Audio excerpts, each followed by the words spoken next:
Oke, untuk itu saya akan share screen.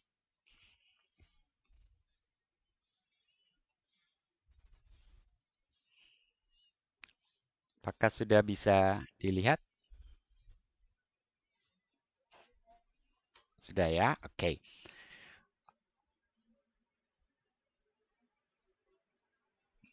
Baik, materi ini tentu bisa Anda pelajari di diktat atau buku analisis Fourier dan wavelet yang saya tulis juga. Um, saya menyiapkan ini kemarin dan tadi pagi saya baca-baca kembali. Tidak banyak yang saya ubah. Jadi materi ini uh, materi awalan untuk pembahasan deret Fourier pada interval sembarang. Yang kita bahas sekarang intervalnya belum sembarang banget begitu ya, tapi menuju ke arah sembarang begitu. Persisnya seperti apa? Nanti kita lihat ya. Jadi sebagai pemicunya, sebelumnya kita kan telah mempelajari bagaimana menguraikan fungsi periodik dengan periode 2pi yang terdefinisi pada R itu sebagai deret Fourier. Nah, deret Fourier yang merupakan deret geometri itu sebetulnya dapat dipakai sebagai representasi fungsi yang terdefinisi pada interval sembarang yang panjangnya 2pi dalam hal ini ya. Jadi panjangnya 2pi. Nah, jadi kalau bayangkan kita punya fungsi yang terdefinisi pada selang 0 sampai 2pi gitu ya. Itu bisa kita nyatakan sebagai deret Fourier. Dengan cara pertama kita perluas fungsi tersebut menjadi fungsi yang terdefinisi pada R dan periodik dengan periode 2pi. Nah, mudah-mudahan Anda jelas dengan apa yang saya maksud di sini. Memperluas fungsi itu um, banyak caranya tentunya ya. Tapi di sini ada keterangannya sehingga menjadi fungsi yang periodik dengan periode 2pi. Jadi apa yang kita lakukan? Ya kita kalau dari segi grafiknya tadinya dari 0 sampai 2pi gitu, misalnya fungsinya seperti itu, ini kita copy pada selang-selang lainnya. Jadi di selang min 2pi sampai 0 ya kita copy gitu ya. Di selang 2pi sampai 4pi kita copy juga gitu ya. Sehingga menjadi fungsi yang periodik dengan periode 2pi. Lalu kita terapkan teori atau konsep deret Fourier yang telah kita bahas pada selang min pi sampai pi gitu ya. Kita udah punya tuh deretnya seperti itu. Oke? Itu yang dimaksud.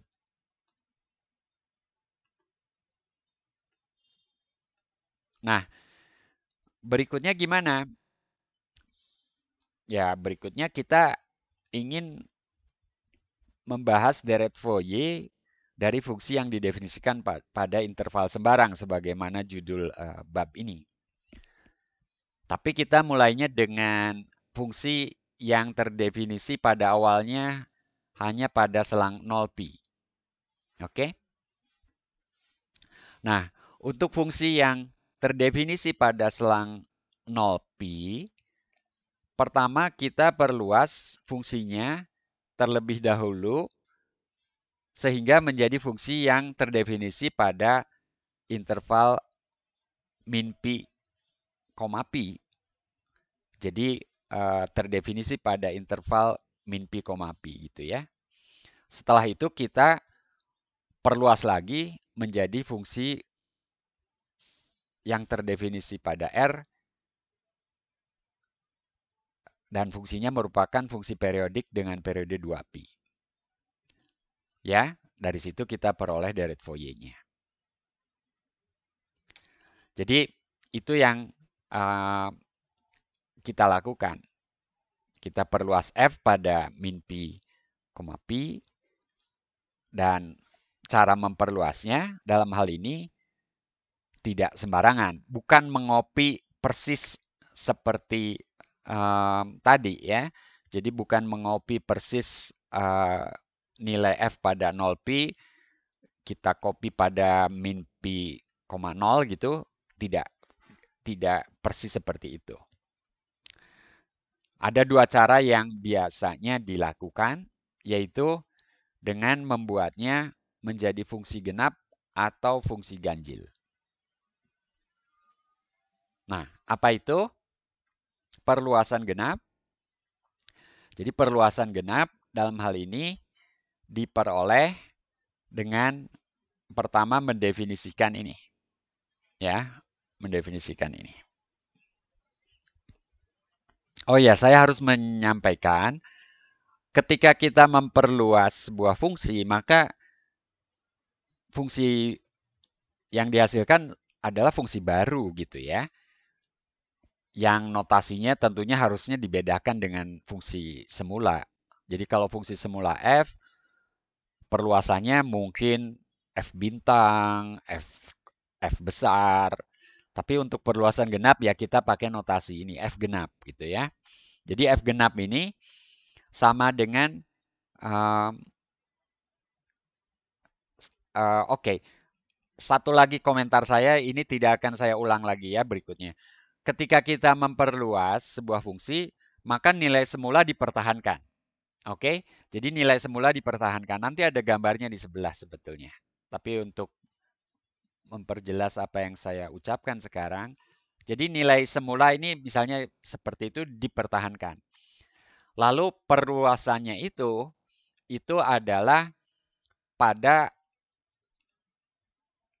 dalam hal ini kita ingin memperluasnya pada interval min pi, berarti kita harus mendefinisikan sekarang di sini gimana gitu ya. Di sini gimana? Di selang min pi sampai 0. Jadi kalau dari 0 sampai pi kita pertahankan nilainya. Nah sekarang pada interval min pi, 0 kita ingin mendefinisikan seperti apa gitu ya. Nah untuk perluasan genap kita mendefinisikannya demikian. Ya, kita definisikannya demikian, artinya yang kita lakukan tuh kita cerminkan grafik F terhadap sumbu Y atau garis X sama dengan 0, maaf, garis theta sama dengan 0 gitu kira-kira. Ya, jadi ini sumbu theta. Nah, sementara itu perluasan ganjil, kita sebut fungsi yang dihasilkan adalah F ganjil, diperoleh dengan mendefinisikan ini. Ya, jadi F ganjil min theta sama dengan minus F theta. Untuk theta di antara 0 dan pi. Dan kemudian tambahannya ini. Jadi sebetulnya ini mungkin F baru juga ya. F tadinya apa, kita ganti nilainya di 0 itu menjadi 0 gitu ya. Supaya jadi fungsi ganjil. Sebetulnya juga nggak diganti juga nggak apa-apa sih. Tapi fungsinya nanti jadi tidak menjadi fungsi ganjil secara utuh gitu ya. Ada anomali di satu titik gitu ya. Tapi integralnya nanti sama aja. Ya untuk menjadi ganjil secara utuh kita definisikan ulang nilai F di 0 menjadi sama dengan 0 kira-kira gitu. Ya. Nah, gambarnya seperti ini.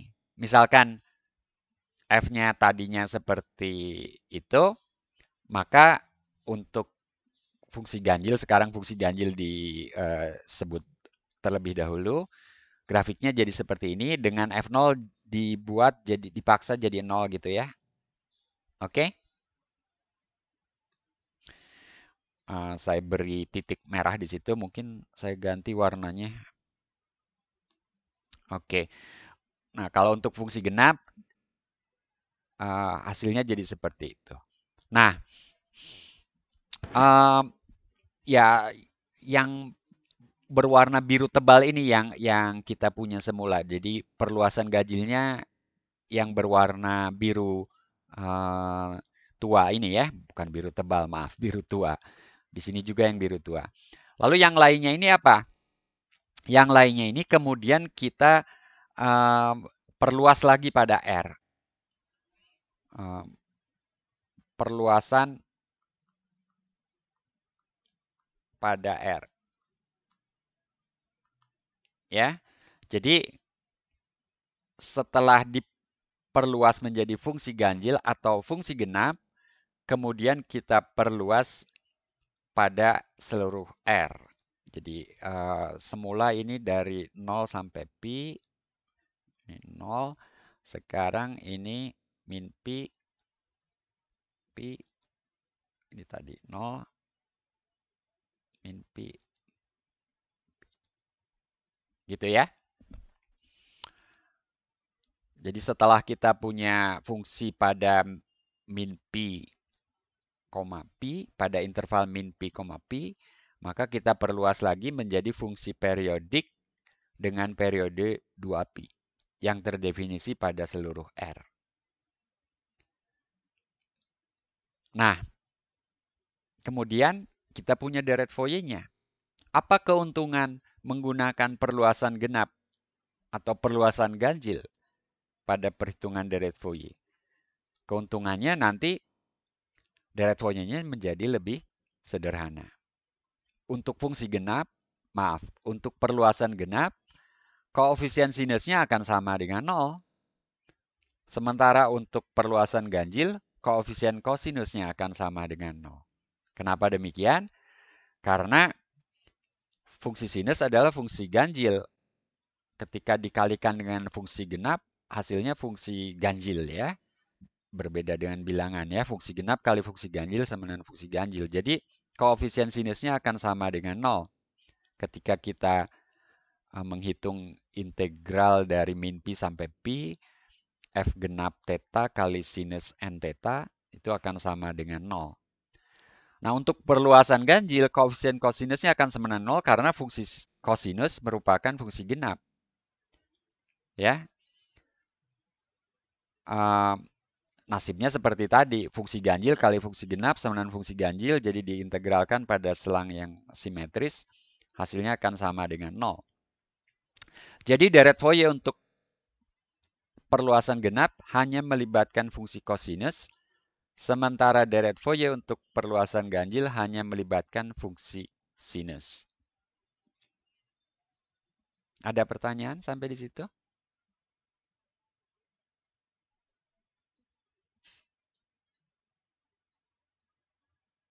Jangan terlalu asik mendengarkan sambil ngantuk apalagi gitu ya. Oke, tidak ada pertanyaan.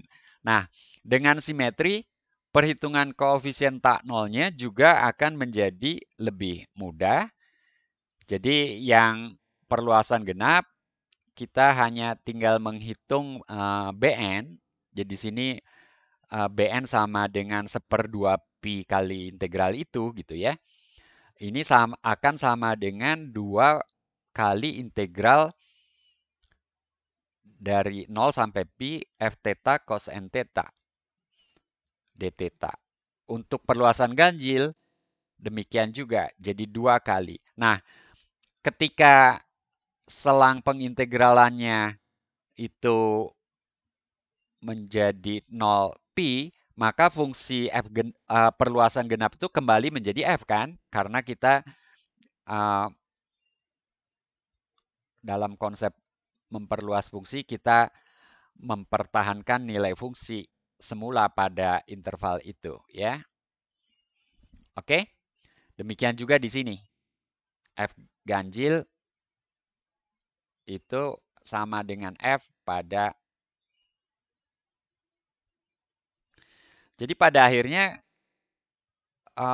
kita kembali berurusan dengan F ya, dan kembali juga pada interval yang kita punyai semula, yaitu interval 0, pi.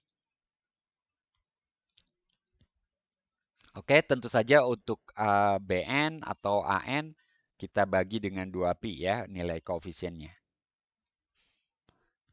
Ups, ini ada keterangan yang menutup kalimat. Jadi ini sudah saya sampaikan secara lisan tadi. Jadi bahwa pada akhirnya kita kembali berhadapan dengan F dan interval 0pi yang semula kita miliki. Nah, deret Fourier yang kita dapatkan, di sini kita beri nama yang pertama deret cosinus Fourier. Jadi jika f terintegralkan pada interval 0, pi, maka deret ini ya yang tidak ada suku sinusnya itu disebut deret cosinus Fourier dari f. Koefisien Fourier-nya diberikan dengan rumus itu. Tadi 2 kali itu dibagi 2pi jadi tinggal 2 per pi ya di depan integral. 2 per pi integral 0 sampai pi f theta cos n theta d theta. N-nya bilangan asli atau 0. 0 termasuk di sini. Di diktat saya menulis deret Fourier cosinus. Saya pikir-pikir Fourier kan nama ya, jadi harus kita taruh di belakang kalau bahasa Indonesia ya. Kalau bahasa Inggris memang di depan, jadi Fourier cosine series gitu ya. Nah, kalau bahasa Indonesia jadi terbalik, jadi deret cosinus Fourier.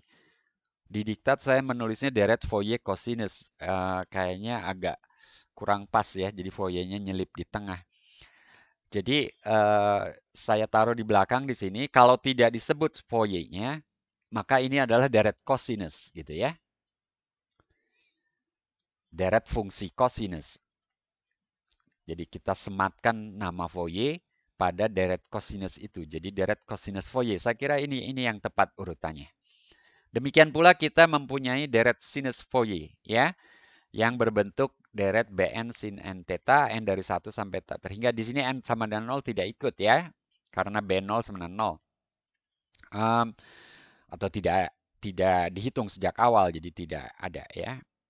Dengan Bn sama dengan 2 per pi integral 0 sampai pi f theta sin n theta d theta. Ini disebut deret sinus Fourier dari f atau untuk f. Oke, ada pertanyaan sampai di sini? Cukup jelas ya, tidak ada hitung-hitungan, belum ada teorema, belum ada bukti. Nanti ada teorema tapi juga nggak saya buktikan karena teoremanya membonceng teorema yang sudah kita buktikan sebelumnya. Oke, saya lanjutkan share screen.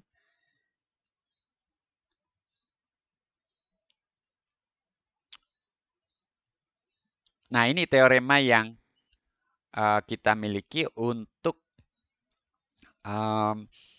fungsi yang semula terdefinisi pada interval 0, pi. Kita asumsikan fungsinya mulus bagian demi bagian. Maka deret cosinus Fourier dan deret sinus Fourier untuk f tersebut akan konvergen ke, sebagaimana kita sudah bahas sebelumnya, ke nilai rata-rata aritmatika dari limit kiri dan limit kanan f di setiap theta.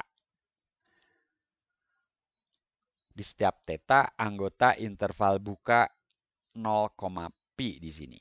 Kenapa interval buka? Karena 0 dan pi di sini titik ujung itu ya berbeda kasusnya. Khususnya, deret akan konvergen ke f theta jika f continue di theta. Nah, apa yang terjadi di ujung? Jadi di theta sama dengan 0, deret cosinus Fourier akan konvergen ke, ini artinya apa? Limit kanan. Limit kanan f di 0. Ya. Jadi ya nilai limit kanannya itulah yang akan menjadi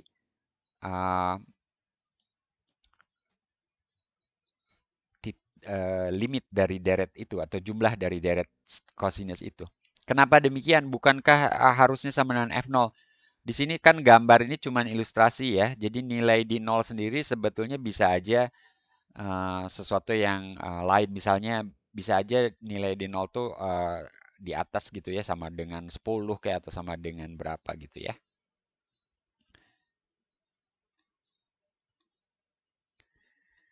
Jadi deret cosinus Fourier akan konvergen ke limit kanan di 0 yang belum tentu sama dengan F0.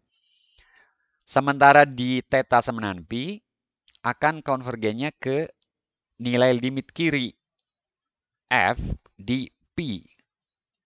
Ya, begitu. Nah, untuk deret sinus Fourier akan konvergen ke 0 di theta sama dengan 0. Karena tadi F0 sudah didefinisikan sama dengan 0. Dan limit kanan serta limit kirinya entah berapa, tapi kalau dijumlahkan akan sama dengan 0. Ya, tampak pada gambar, saya sengaja munculkan lagi gambarnya di sini. Ya, Anda bisa lihat gambar ini. Demikian juga di theta sama dengan pi, begitu. Di theta sama dengan pi, kalau Anda lihat, saya mungkin pakai warna merah. Jadi ini limit kanan tambah limit kiri, dirata-ratakan ya 0, lalu di 0 sendiri memang 0 nilainya. Di 0 sendiri sama dengan 0. Lalu limit kiri di pi dan limit kanan di pi itu dirata-ratakan sama dengan 0 juga gitu ya. Jadi deret Fourier-nya akan konvergen ke 0. Jelas ya? Oke, kita tidak buktikan ini karena ini sudah kita buktikan untuk fungsi yang terdefinisi pada min pi sampai dengan pi. Begitu. Nah, saya baru menyiapkan slide sampai di situ.